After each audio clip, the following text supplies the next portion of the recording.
What's good, YouTube? It's your boy, Blue Blood Sports TV, back at y'all with another one. So,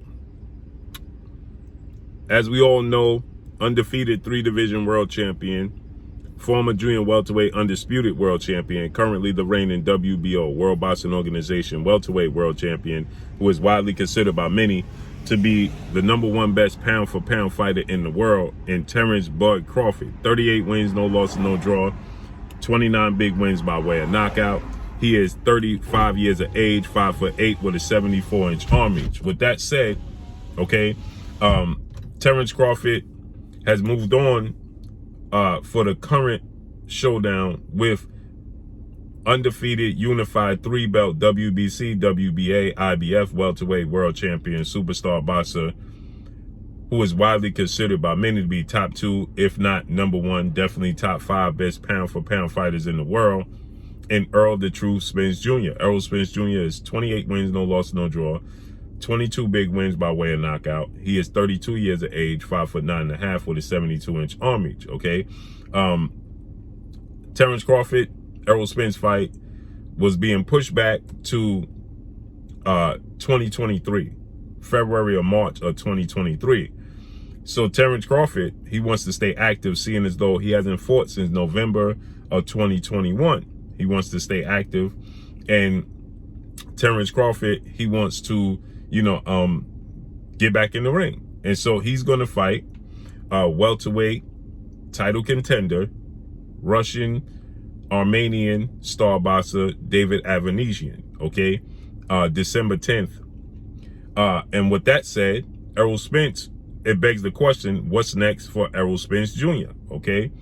Errol Spence Jr., he stated that he is going to possibly move up in weight. Errol Spence has stated that he can't make 147 pounds. He stated that it's not fun attempting to make 147 pounds. He's been doing it for far too long, and now he's going to talk to his team, but it looks like more than likely he's going to move up to 154, okay? So it looks like Errol Spence is going to go up to 154. Now, we know recently 2-division world champion Puerto Rican superstar boxer Danny Swift Garcia, he moved up to 154, but he fought against Jose Benavidez Jr., a former foe of Terence Crawford, and Jose Benavidez Jr. is a 147-pounder that moved up to 54. So he hasn't fully faced a 154-pounder. Errol Spence, he stated when Danny Garcia fought against Jose Benavidez Jr. that it must be, it must be nice, and great to have that extra weight, right? Not have to, drain yourself down. And so, obviously, Errol Spence, he wants to fight with Terence Crawford. He stated that Terence Crawford was stalling out the fight. But it's, in all reality, it's the powers that be behind the scenes that were stalling out the fight between Errol Spence and Terence Crawford, okay? And now looking to make the fight in February or March of 2023, that would see Terence Crawford out the ring for an extensive period of time, okay? That would see Terence Crawford out the ring for over 17 months, okay? At 35 years of age, to go into the biggest fight, of his, career against Errol Spence. That's not smart for Terence Crawford to stay inactive, okay? So Terence Crawford is going to fight David Avanesian, who David Avanesian, I know people are saying, who is David Avanesian and why is he fighting David Avanesian? But David Avanesian is ranked, if you know the ranking system, he's ranked in all of the ranking systems, okay? In Terence Crawford ranking system in the WBO, he's ranked number 6, okay? David Avanesian, is he a world beater? And Errol Spence's IBF ranking system, he's ranked number 8, okay? In the WBC, David Avanesian is ranked number 4, okay? In the WBA, okay, David Avanesian is a ranked fighter, okay? So with that said, this is a fight where, eventually Terence Crawford may have had to fight David Avanesian, who's the top 6 in the WBO, and the other fighters ahead of him are shifting, right? So with that said, Errol Spence, is saying that he's going to go up to 154. who would be a possible viable opponent for Errol Spence, who Errol Spence has stated, and we know Errol Spence likes to go into big fights. He don't like tune-ups, okay? So with that said, who would be a viable opponent? Now, I don't know, if this opponent will be available, right? But I would look at Errol Spence versus junior middleweight title contender, star boxer, Erickson the Hammer Lubin. He has a history already with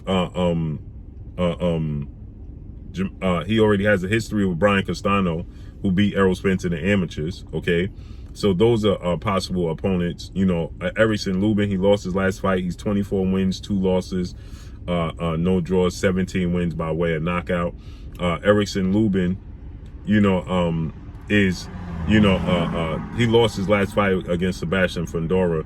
And number one obviously is Errol Spence's close friends, fellow stablemate, and that being 3-time junior middleweight world champion, undisputed junior middleweight world champion, top 5 best pound for pound fighters in the world, in Jamel Lyons Only Charlo, who is 35 wins, 1 loss, 1 draw, 19 wins by way of knockout.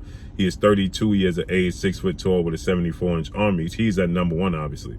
Brian Castano is at number 2, who Jamel Charlo just beat for undisputed, and he's 17 wins, 1 loss, 2 draws, 12 wins by way of knockout. Brian Castano beat Errol Spence in the amateurs, but I don't think that's going to happen. Then obviously you have Sebastian Fundora, who's 20 wins, no losses, 1 draw, 13 wins by way of knockout. Then the towering Inferno, who is 6'6", with a 6'6.5" with an 80+ inch arm reach, fighting at 154 pounds. And then you have former WBC junior middleweight world champion, superstar boxer Tony Harrison, who's 29 wins, 3 losses, 1 draw, 21 wins by way of knockout. Tony Harrison lost to Jamel Charlo. He lost to Swift Jarrett Hurd, and Tony Harrison's had some questionable losses on his resume that he was winning those fights, but he just faded in the second half. And then you have Erickson Lubin. Now I don't know if Erickson Lubin is willing to take the fight coming off of such a battering loss performance against Sebastian Fundora. That was a very, very grueling, ugly fight for Erickson the Hammer Lubin. So I don't know if Erickson Lubin is planning to come back and fight a guy like Errol Spence Jr., right? That would be a huge fight for Errol Spence, and that'd be a huge fight for Erickson Lubin. But I don't know how realistic that is. Tim Tszyu is the mandatory for Jamel Charlo, so he's going to push for that fight, so he's not going to be available. Okay, you have Karbranov. That's a possibility. Somebody of that magnitude. Charles Conwell, but he's a title contender. I don't see either one of those guys being the fight.